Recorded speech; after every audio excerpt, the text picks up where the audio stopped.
Hello my dear friends, welcome to shine the word with Aaji. इस video में हम लोग देखने वाले हैं क्लास 12 इंग्लिश सब्जेक्ट से पोएट्री सेक्शन का chapter 2 an elementary school classroom in a slum. इससे पहले वाला चैप्टर जो है वो हम लोग कवर कर चुके हैं। अगर जो आपने वो नहीं देखा है तो उसकी लिंक डिस्क्रिप्शन बॉक्स में मिल जाएगी, आप वहाँ से जाके देख सकते हैं।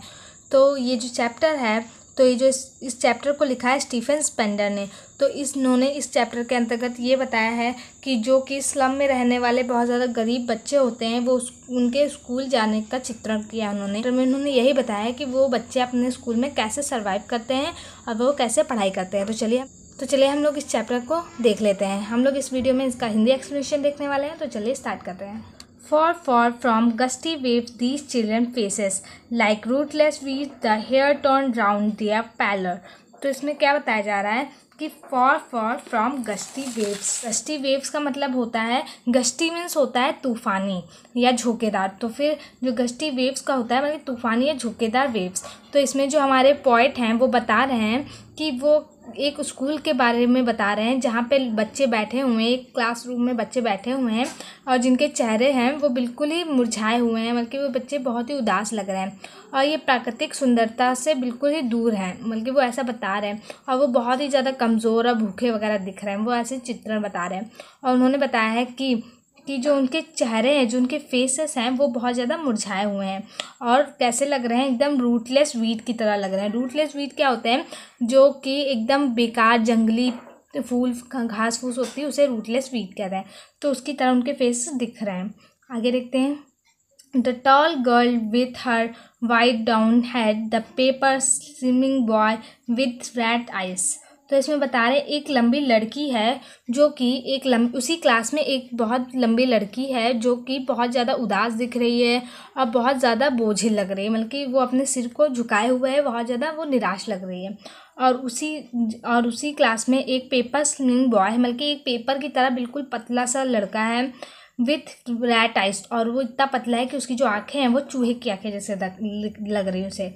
The stunt unlucky hairs of twist bones reciting a father's gnarled disease, his lesson from his desk at back of the dim class, one annotated, sweet and young। तो इसमें क्या बता रहे हैं कि जो वहाँ पे एक कक्षा में जो वो लड़का बैठा है एकदम कागज़ की तरह पतला है, तो वो कैसा लग रहा है कि उसे एकदम कुपोषण हो गया, कुपोषण से ग्रस्त वो लड़का लग रहा है। और जो है उसके अतिरिक्त एक लड़का बैठा हुआ है जो कि गठिया रोग का शिकार है, मतलब कि गठिया रोग होता है जो पैर में हो जाता है। और उसे वो रोग कहाँ से मिला? वो विरासत में मिला, अपने पिता से उसे मिला है, इसमें ये पॉइंट बता रहा है। और उसके बीमारी के कारण जो उसका विकास है वो रुक गया है, उसकी हड्डियाँ मुड़ी हुई हैं, मतलब कि वो बहुत ही बीमार लग रहा है, वो ऐसा बता रहे हैं। तो वो अपने डेस्क के पास बैठा हुआ मधुर, मतलब कि धीरे सी आवाज़ में अच्छा सा बहुत धीरे धीरे से पढ़ रहा होता है। His eyes live in a dream of squirrel games in 3 rooms other than his. तो इस क्लास के पीछे एक छोटा सा बच्चा, प्यारा सा बच्चा बैठा होता है और वह बिना किसी की ओर ध्यान दिए हुए, मतलब कि वो क्लासरूम में जो हो रहा है उसकी तरफ कुछ भी ध्यान नहीं दे रहा। उसको ध्यान कहाँ पे है? एक पेड़ में गिलहरी खेल रही है, वो ऐसा सोच रहा है, उसका वो ऐसे ड्रीमिंग कर रहा है कि एक पेड़ पे गिलहरी है जो वो खेल रही है। तो ये ऐसे क्लासरूम का ये वर्णन कर रहे थे। अब हम लोग नेक्स्ट स्टैंजा देखेंगे। One sure cream walls donations. तो donations Shakespeare's had cloudless at down civilized Rome riding all cities glad flowery taros fatly। तो इसमें क्या बता रहा है कि जो वहाँ की क्लासरूम की दीवारें हैं वो बहुत ज़्यादा पीली गंदी सी लग रही हैं और उन दीवारों पे जिन्होंने डोनेशन दिया हुआ है उस स्कूल के लिए उनके नाम लिखे हुए हैं। और उस दीवार पे एक शेक्सपियर का जो है चित्र भी बना हुआ है, मतलब कि शेक्सपियर की एक पिक्चर भी बनी हुई है। तो वो राइटर जो है वो ऐसा बता रहे हैं और कह रहे हैं कि जो ये शेक्सपियर की पिक्चर बनी हुई है वो इन बच्चों के लिए कोई भी मायने नहीं रखती है, क्योंकि ये लोग बहुत ज़्यादा गरीब हैं और उन लोगों को इसका पता ही नहीं कि शेक्सपियर ने क्या क्या कार्य किए थे, क्योंकि उस स्कूल में इतना ज़्यादा उसको एजुकेशन वो दी ही नहीं जाती थी कि उन लोगों को पता चले ऐसा कुछ। उसके बाद आगे देखते हैं हम लोग। और बड़े शहरों के गुंबदों की तस्वीरें उन शहरों के जीवन की गुणवत्ता का प्रदर्शित करती हैं।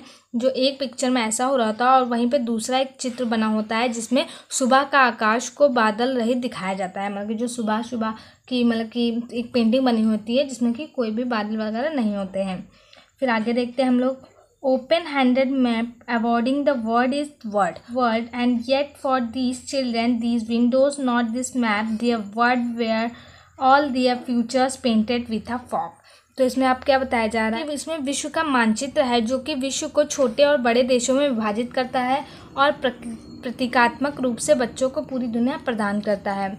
तो वो ऐसा इसमें बता रहे हैं। किंतु ये सभी जो बच्चे होते हैं, गरीब बच्चे होते हैं, ये सब जो भी चित्र वगैरह इनके वॉल पे बने वो सब इनके लिए बेकार होते हैं, उनके लिए कोई भी काम के नहीं होते हैं, क्योंकि इन लोगों के लिए तो उनकी पूरी दुनिया वही क्लासरूम या वही स्कूल होता है।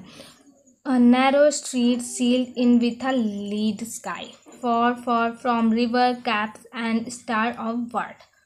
तो इसमें क्या बताया जा रहा है कि जो इनकी दुनिया है वो नदी और द्वीपों की वास्तविक दुनिया से बहुत ज़्यादा दूर है, और ये ऐसी चीज़ें हैं जैसे कि आकाश के तारे जो होते हैं, जो इन्हें कभी भी नहीं प्राप्त हो सकते। ये उन्हीं की जैसे इन सभी वस्तुओं को बता रहे हैं, जो हमारे पॉइंट हैं वो सब बता रहे हैं कि जैसे कि फ्लावर्स और अच्छी अच्छी चीज़ें इन लोगों से बहुत ज़्यादा दूर है।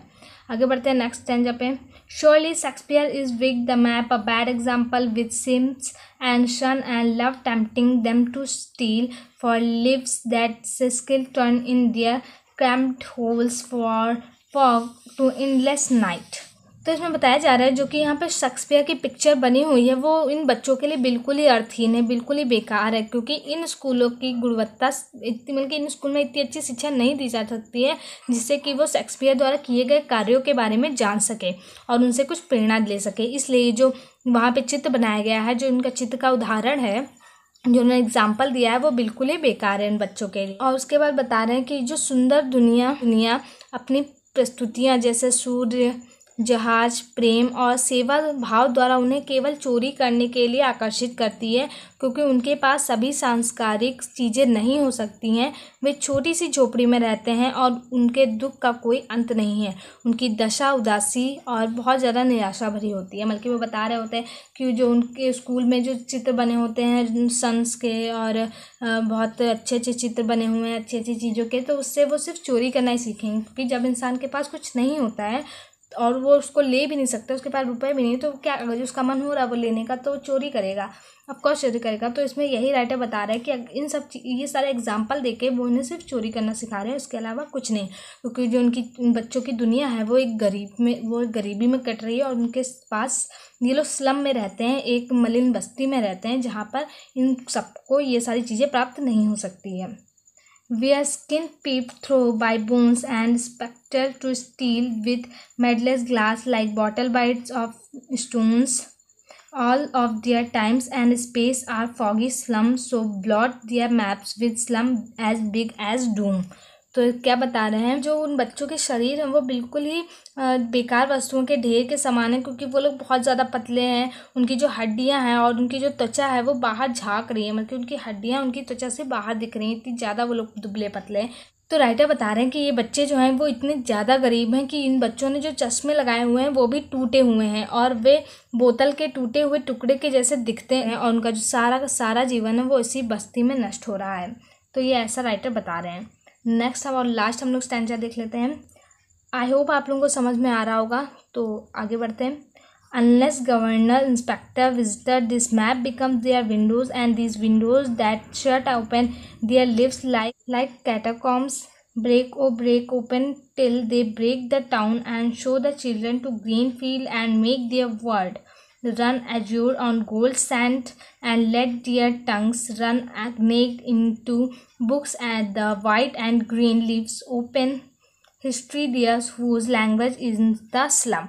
तो अब ये जो राइटर हैं वो क्या बता रहे हैं कि कोई भी सरकारी अधिकारी जैसे गवर्नर, निरीक्षक या शिक्षाविद जो ऐसे स्कूलों का दौरा करते हैं वो उनकी मदद कर सकते हैं। ऐसे बच्चों की सिर्फ वही लोग मदद कर सकते हैं जो कि गवर्नमेंट ऑफिसर हैं, जैसे कि इंस्पेक्टर, विजिटर या फिर जो भी हैं वो लोग ही इनकी हेल्प कर सकते हैं और दुनिया उनके और उनके बच्चों की दुनिया के बीच की दूरी मिटा सकते हैं। बल्कि दुनिया जो कि है हमारी और जो बच्चे हैं, बच्चों की दुनिया, उनके बीच की दूरी को मिटा सकते हैं। तो ऐसा पॉइंट बता रहे हैं। प्राथमिक विद्यालयों की खिड़कियां होती हैं उन्हें तोड़ देना चाहिए, जो कि उनकी सभी आशाओं और सपनों को सीमित करती है, ताकि इन बच्चों को गंदे वातावरण से दूर हरे भरे खेतों में ले जाया जा सके। और जो हमारे पोएट हैं वो कह रहे हैं कि बच्चों को खुले आकाश के नीचे सुनहरी रेत पर स्वतंत्र रूप से दौड़ने दिया जाना चाहिए, बल्कि ताकि वो प्रगति कर सके। उनका पूरा मतलब है कि बच्चों को प्रगति के मार्ग पर अग्रसर करना चाहिए और उन्हें बहुत ज़्यादा गुणित शिक्षा की अनुमति देनी चाहिए, मतलब कि उन्हें बहुत अच्छे शिक्षक की आवश्यकता है और जिसकी मदद से वो बहुत ज़्यादा उन्नति कर सकते हैं। और उनके अनुसार इतिहास उन लोगों द्वारा लिखा जाता है जिनकी भाषा में सूर्य की गर्मी और ऊर्जा होती है। तो वो ऐसा बता रहे हैं कि इन बच्चों को बाहर निकलना चाहिए, इनको आगे बढ़ना देना चाहिए और जो हमारे गवर्नमेंट ऑफिसर हैं उन्हें इनकी पूरी हेल्प करनी चाहिए, ताकि ये भी बच्चे बहुत अच्छे से पढ़ाई लिखाई कर सके और कुछ आगे बढ़ के कार्य कर सके। तो ये चैप्टर हमारा यहीं पे कंप्लीट होता है। तो आई होप आप लोगों को ये अच्छा लगा होगा। तो अगर जो आपको ये वीडियो अच्छी लगी हो तो प्लीज़ से लाइक कर दीजिए, मेरे चैनल को सब्सक्राइब कर दीजिए और बेल आइकन दबाना बिल्कुल मत भूलिएगा।